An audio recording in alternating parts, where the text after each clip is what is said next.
Okay, everybody. Welcome to Storytelling in Digital 4.0. We have a fantastic panel here.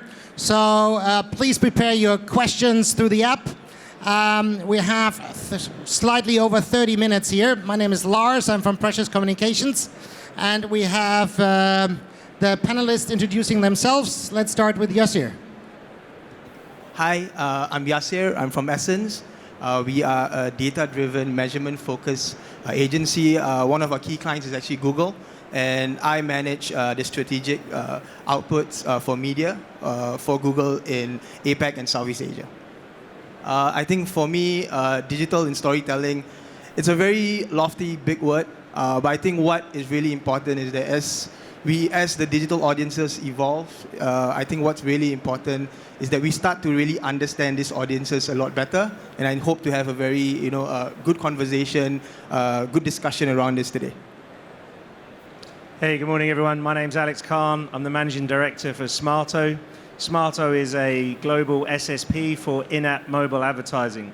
For me, the talk around here is about how do we take a standard device that you use to talk to and really give you immersive experiences and really understand how you can develop a story that is relevant to you based on your personal taste, as opposed to just a block consumption.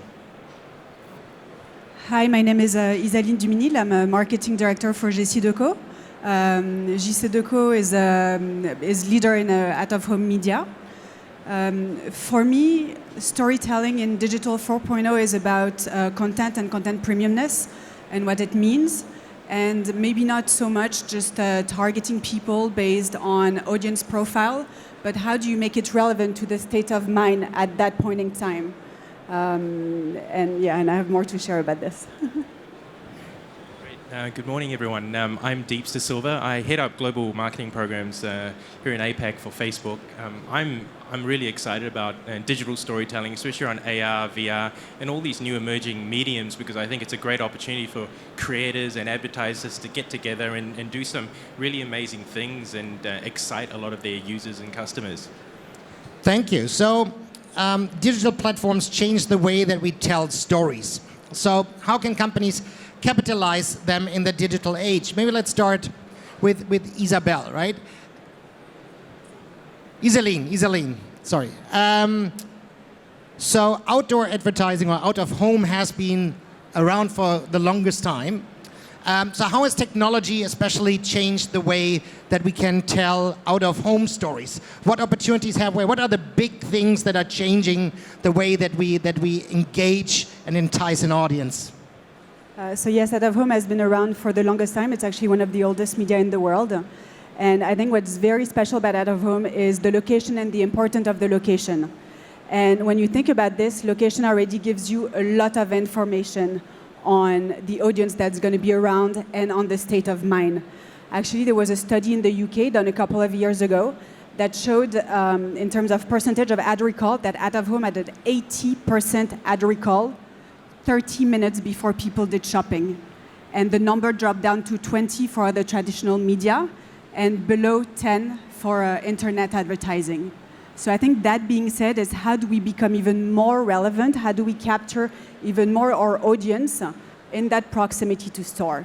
And for this we have,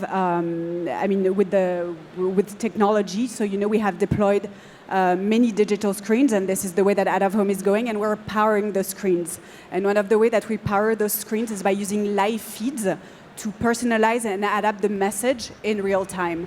So if you take the example of airport, in the airport I could use flight information to really adapt the message based on the departure of cities. So literally saying, you traveler, going to Beijing on the flight X, Y, and Z, you have 25 minutes to come and discover my product in the store before you have to go to the gate. So this is really what we see, is that this is really helping driving even more people to the store, helping drive conversion.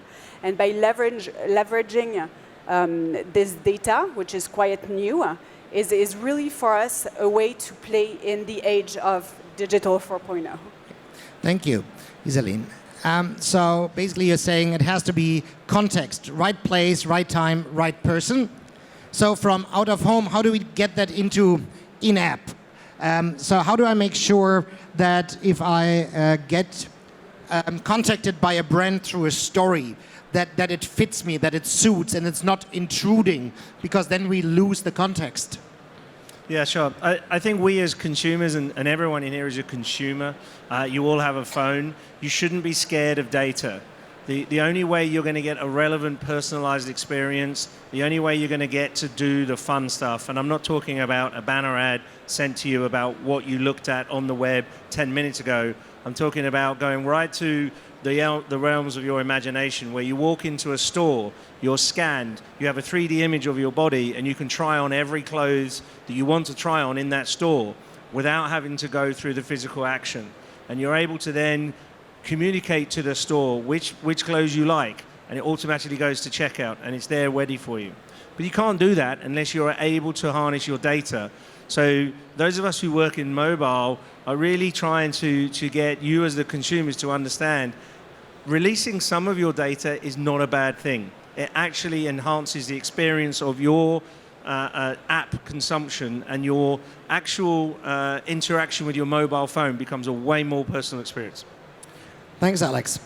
Yasser, when we talk about digital storytelling, and you have 200 people just in Singapore, how do you make sure that we have billions of people, they all want individualized stories, but we have limited resources? How do we make sure that the right content is produced that still appeals to a minimal number of people at the right time? Because the one-to-one is hardly possible, or is it possible in the digital age?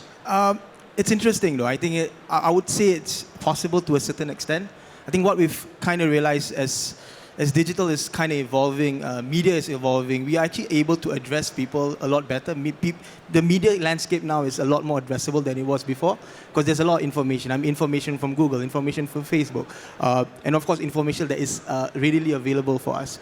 I think what we have to do then, and what we do a lot at Essence right now, is we are trying to find ways to kind of group them into different personas, trying to put a face to those addressable media segments. And I think as we get into the habit of actually getting to know them a little bit better, then we are able to kind of create the right stories for them. Because I think that's where it really kind of comes out. I mean, I think we all want to tell stories, but in this day and age, we want to tell the right stories also. So I think that's what we are really doing a lot of, especially in Southeast Asia. And Southeast Asia is a fantastic market in the sense that, I can be in Vietnam, and Vietnam and Thailand are literally stone's throw away from each other, but their habits are totally different. Like, one of the really interesting things that we found out in Vietnam is that when searching behaviors are different, because Vietnam is a diacritic language, so we realized that it takes a lot longer for them to search compared to someone in Thai or someone in Indonesia, someone who searches in Bahasa. So it's not that they don't want to search, but they feel that it takes too much time. So understanding those intricacies is a great example of understanding the audiences better, so that we kind of tell the right stories to them. Thank you. Yes, here. Deeps. So within the multiple Facebook platforms, you have huge audiences, but at the end of the day, it's still limited eyeballs that are very interesting for a lot of brands. So what advice would you give to marketers? How do I cut through the noise? Because my feed, my stories, there's just so much that in a day I can never consume. What do you see that really cuts through? And on the other hand, what do consumers actually want? Yeah, great question. Well, I just want to go back to when you talked about out of home. I don't know if you guys have seen this really cool augmented reality campaign from Burger King.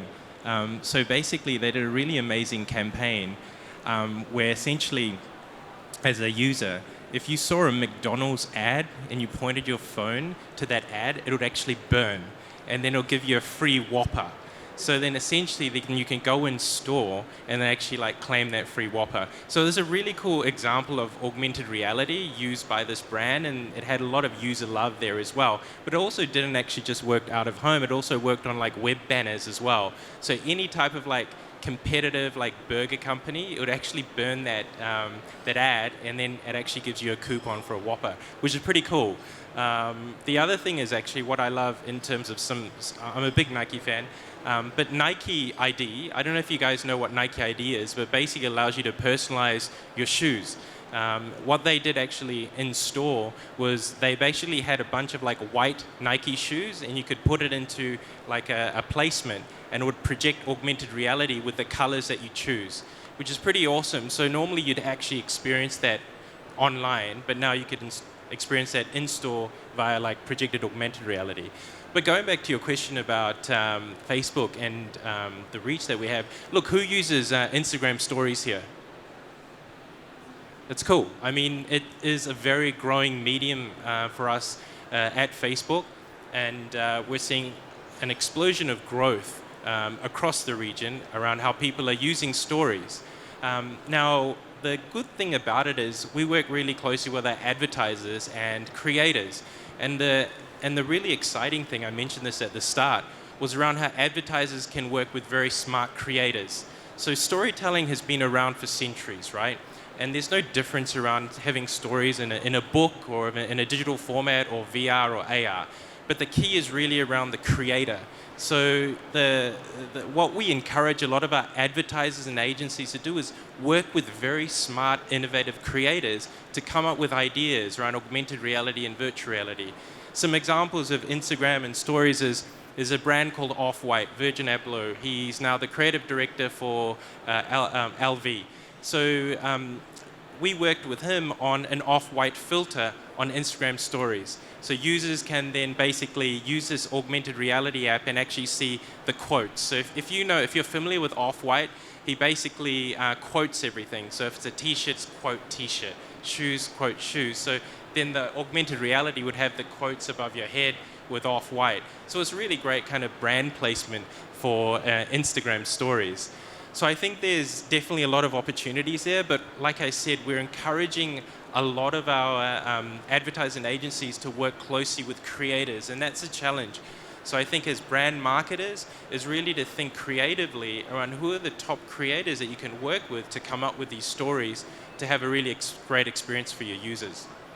Thank you, Deeps. So Isaline, then, what's actually the limiting factor? Is it the creation, the great idea, or is it the technical platforms? For us in Out of Home, it's definitely not the technical platforms. I think we have all the tech that is required. It's more on the adoption by brands and agencies of the technology that we have put in place. Deeps just mentioned augmented reality. I remember 5-6 years ago, there were great examples of cars jumping out of posters and these kind of things, but it seems like the tech is there. We have some creatives that want to do it, but the audiences are not ready. So is it finally the age of augmented reality, or what's the next big thing that we really see taking off? Well, I think, I don't know if anyone has used... There's a baby filter. Who's used that baby filter right now? D'Angelo, my friend, he loves the baby filter, right? That is like the funniest filter I've seen, right? And like you're seeing this amazing user adoption of AR and people just sharing a lot of this content now, right, amongst themselves, because it's a really fun experience as well. So I think a lot of brands can how do you actually be part of that dialogue that's happening with the users? Yeah, I think it needs to make sense for the brand. Not do just AR for the sake of doing AR, but is it part of my DNA as a brand to do AR activation in Out of Home? There's still some costs that are linked to AR. It's still an expensive technology, and I think that maybe for some brands this can be a barrier. And it's also for Out of Home. It's where do I put Out of Home in my media plan? And doing AR just for the sake of doing AR without thinking about a way to amplify it on social media, for example, might be a little bit of wasted money. And actually, it's something that we're trying to work with agencies and brands as much as possible, is how do you create this integrated customer experience? And in that sense, really putting the customer in the center of what I'm building and the objective of my marketing campaign. Alex, maybe you can share a little bit of how does it apply to in-app advertising? Because I'm sure not everybody really fully understands the potential of what you can do with in-app options. Does AR, for example, play a role, or videos, or what are the trends? And does it also only work for big budgets and big brands? Good question. In-app plays a role because it's the one way that a brand, an advertiser, can actually get direct interaction with you, the consumers. And they do that through your choice to actively engage with an app. So if you look at how brands are treating in-app advertising today, we look at things like video in APAC is super important. So if I look at how many people in the room now have their mobile phone in their hand? Put your hands up. Right. And if you walk around, people are on their phone all the time. So it's a true one-to-one engagement. And brands are just beginning to switch on to that. And then if you look at the consumer habits are you're consuming more and more video on your phone, whether it's short form, mid form, or long form. Long form being TV films, or short form being 6-second clips on something like TikTok, or you're using YouTube. Right? It's your choice to consume content at that particular time. So you are in a receptive mood where you will take video consumption. How do you harness that? You need to understand what the users are interested in. What are they watching? What's the genre? What's the content?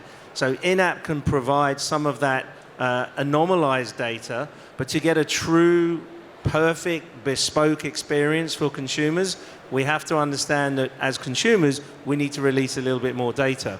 And if you look at China, the difference between China and the rest of the world, China is a $90 billion in-app market.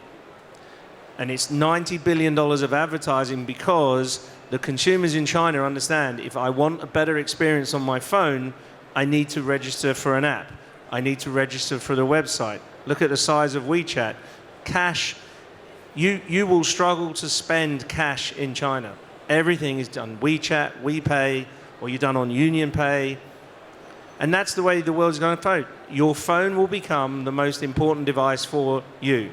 Television consumption is not shrinking, but how it consumed is shrinking. And it's moving from the box on the wall for one of these screens down here, it's moving to the device in your hand. And brands need to understand that, and they need to understand how they give you, the consumer, the better experience. So it's going to play a vital part going forwards. Thank you.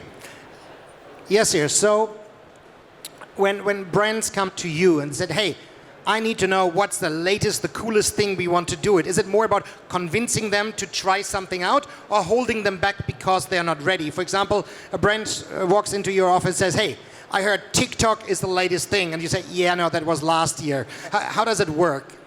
It's interesting though, and since Deeps and Alex has been here, so I want to just ask everyone, how many actually has downloaded Pokemon Go on their phones?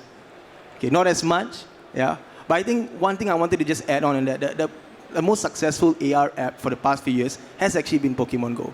And the reason being is very much, I think one of the key things about AR is that I think what you said was very, very true. I mean, as much as the technology is there, I mean, consumer adoption may not be as big, but one of the best ways to get consumer adoption through AR is actually through IP.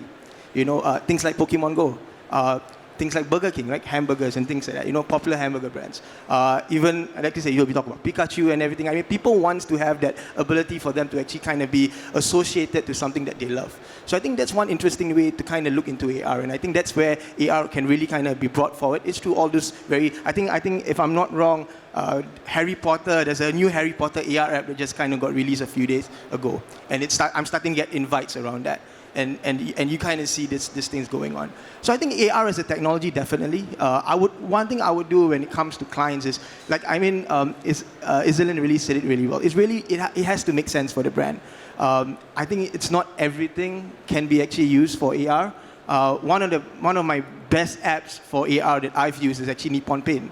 When I was actually looking for my house and I wanted to go through the renovation process, I really couldn't figure out what was the best color for the house. So Nippon actually has a fantastic app that allows you to kind of see what is the best colors for your house. So I think also another area is the practicality of AR. I think as much as we want to go into all this really crazy, we've seen all this kind of really crazy AR apps, but I think what's really important that can really kind of get to the consumers is practicality. And if you can kind of input practicality into it, it'd be really good.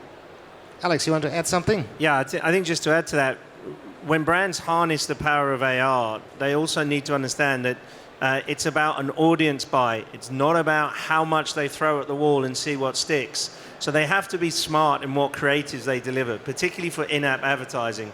If you think about it, when you're on your phone, this is your one-to-one experience with content you want to consume. So it has to complement that, and it has to fit into that ecosystem, and it has to be designed for that. You can't just simply take a TV ad, condense it, cut it down to 10, 15, or 30 seconds, and then shove it on a mobile phone. And they're just beginning to switch on to this. It's no longer, it's a mass reach and frequency buy, it's an audience buy. So when you're buying an audience, you're literally saying who in this room is interested in Burger King? Who in this room is not interested in Burger King? And that's how you're gonna do your targeting ads. So again, when you put an app on your phone and it asks you to register, there's nothing sinister there. It's really trying to get you a better personal experience. And from that, you will then get the advantages of having augmented reality experiences that are tailor-made to your interests and needs. Hey, so we heard a lot about AR and technology. So let's go a little bit to the storytelling bit, right? What's one of the brand stories that you found most impressive in the last 6 to 12 months, and why? Who wanna go first? Yeah. You can't repeat Burger King, okay? Okay, I feel like a Whopper right now. I don't know if you guys feel like. So we're really promoting Burger King, are we? So VR, completely excited about VR. At Facebook, we've got Oculus. There's tons of like amazing VR platforms out there, right? Now, as a creator, it's very exciting, virtual reality. We had Netflix on before on a panel. So I'm a massive fan of Stranger Things, and I don't know if you guys watch that show, amazing show, which is on Netflix. But what Netflix actually did with virtual reality is they actually offered the strangest things, creepiest moments. So all like the house, the upside down world in virtual reality.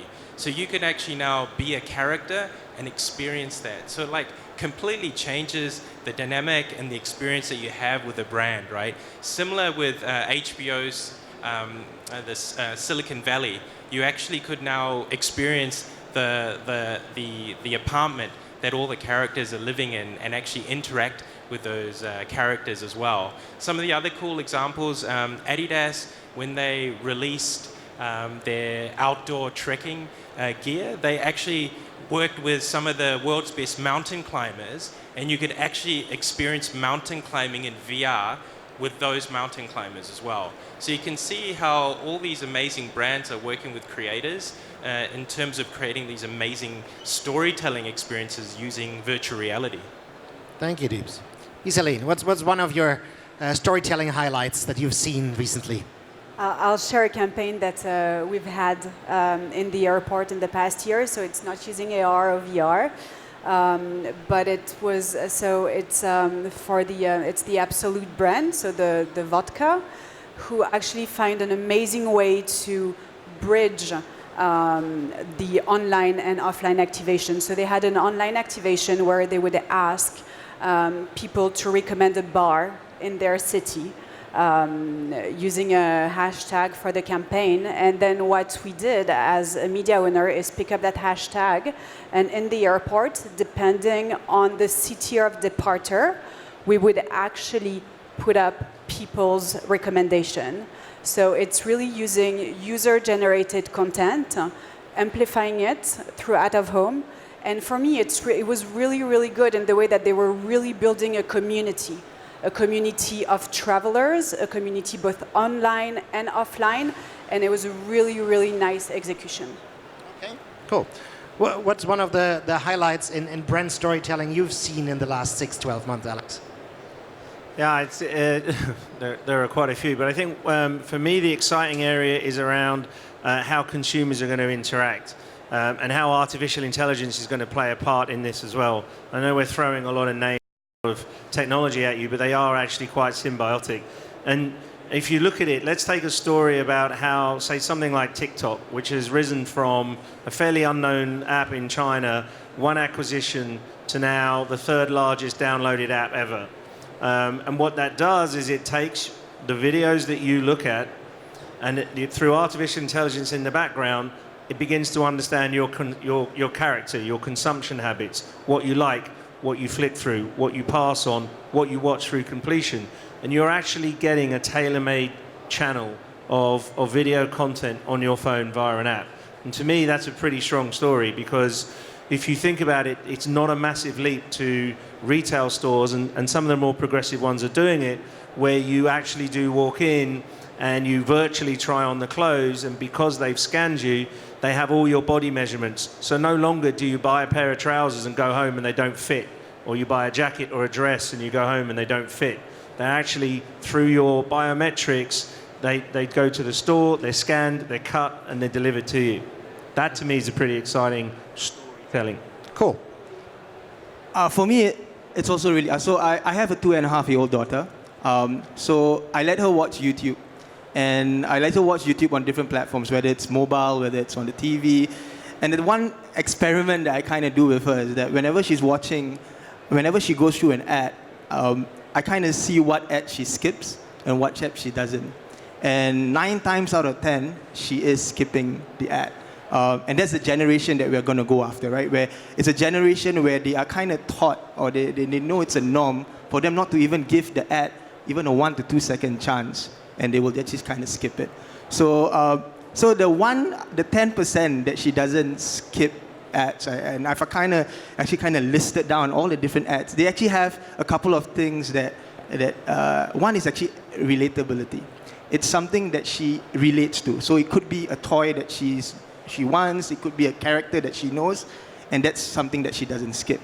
The second one is actually how engaging the ad is. So traditional storytelling, if you look at any brand or TV ad, is really about a build-up, then a reveal, and then towards the end, then they'll almost be, they'll tell you what the product is, and then what the brand, what the brand is going to be. I think what we've realized in this day and age, where ads needs to kind of be exciting in the first 5 seconds, you can't do the reveal in the middle. It almost needs to be right at the start. And I've realized that when there are ads that actually do that, she actually she does take note of it, and she pauses before she even thinks of skipping the ad itself. And this is a 2.5-year-old girl. I would like to say that my girl is really smart, but she is. But that's kids nowadays, right? This is the way they actually kind of do things. So I think in many ways, I can't really pinpoint an exact, but I think the way storytelling is told in this digital age needs to be very different. I think that's really key. And we see that in the PR world as well, right? Traditionally, it was an inverted pyramid. You told the long way once upon a time before you came to the punch part. We don't have time to once upon a time anymore in a lot of digital platforms, so it has to be normal pyramid or diamond shape, right? Time for some questions from the audience. I hope you already had the chance to submit some questions. If you haven't done, we still have 6 minutes, so use Slido. And here are some, so let's pick a good one. Let's start with... Wow. I love the question from MB. Let's start with that one, maybe. How do you find the balance of being able to push your agenda and message, and at the same time trying to be current to get people's attention? Most likely without being creepy, like, you know, some government agencies trying to do a rap song some years ago. Not sure somebody remember that, huh? So how to balance, hey, this is the brand and we have this kind of message, but still connect to your audience without kind of being completely off? I can try to take this. I think there is a campaign that we're working on that's actually music related. And I think what we've actually tried to understand is what are the information or the signals that the consumer is comfortable in telling us. So they might not want to tell you that they listen to the latest Justin Bieber song. But they might want to tell you that they are running while they're listening to music.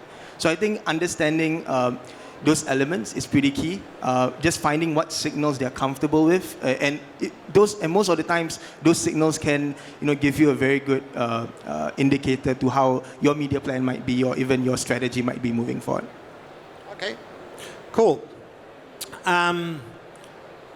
Three likes. So what are some tools or programs you would recommend for businesses to use to better convey their story, especially when they are just starting out and don't have a whole apparatus behind them? Yeah, sure. So I think if you're thinking about, I saw another question about when brands should think about VR and AR. So I think you should think about it now, definitely, right? So I think the first step is, if you're a brand, work with your agency, find some amazing creative talent, and really get in a room and think about, like, how can we start utilizing some of this technology to tell our story as a brand so our users can get more engaged, right? Some of the tools you can start using today, especially from an AR perspective, is Spark AR. So you can now get that. It's a development platform. You can create some amazing AR experiences. From a VR perspective, we've got like the Oculus SDK. So get some creators to start developing some proof of concepts there as well. The biggest challenge you'll start to face is internally within the organization. How do you start selling these to a lot of your stakeholders, to a lot of your management as well? And I think you need to get them as part of the experience. Show them the possibilities around telling stories using these mediums, and get them involved. Get some headsets into the company. Get some proof of concepts on AR and start showcasing that in some of your internal meetings as well. So you need to be an evangelist for these mediums, and that will help drive a lot of your stories to your users as well. We're working with German Tourism Board, and we just did a session with a virtual bike tour through German mountains. And if you watch it with one of those VR glasses, you actually start jumping with a picture. And if you have vertigo, don't do it. But it's really amazing what can be done there, right? I think just to add on to that question, if you're just starting out, it's really important to understand who's your target audience. Who do you want your brand to appear in front of? Once you've answered that question, the world of opportunity kind of comes into focus and narrows down. And then you start exploring, how do you make use of things like Spark AR? How do you make use of PR machines? How do you start drawing the consumer into your brand? If you don't know who your customer is, if you don't know who your audience is, how are you going to advertise to them? It's a typical question of ROI, right? We once had a client brief on, who's your target audience? Oh, I make it easy for you, just half of Singapore. That was the brief. Only thing you can do is run at that point. But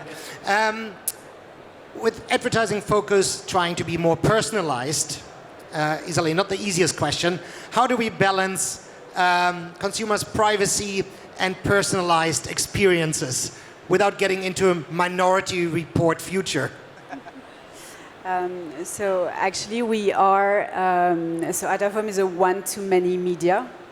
And in that sense, I think it makes it maybe a little bit easier for us to respect GDPR or PDPA.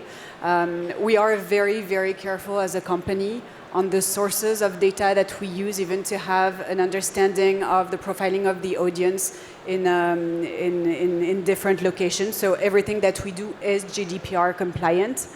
I don't think, at least not for us, we'll never get to the Minority Report aspect of things. After, there are ways to personalize even further by actually mixing out-of-home and mobile in your strategy. But as out-of-home media, we will never get safe side, right? That's why I gave you that question. No, most, if you're a brand owner, just put data privacy in your brief. Most global RFQs have GDPR compliance as a must-have, for example. You can control what your agencies or partners do with. Okay, time is up, but just one last question to everybody, because we missed that topic. Audio.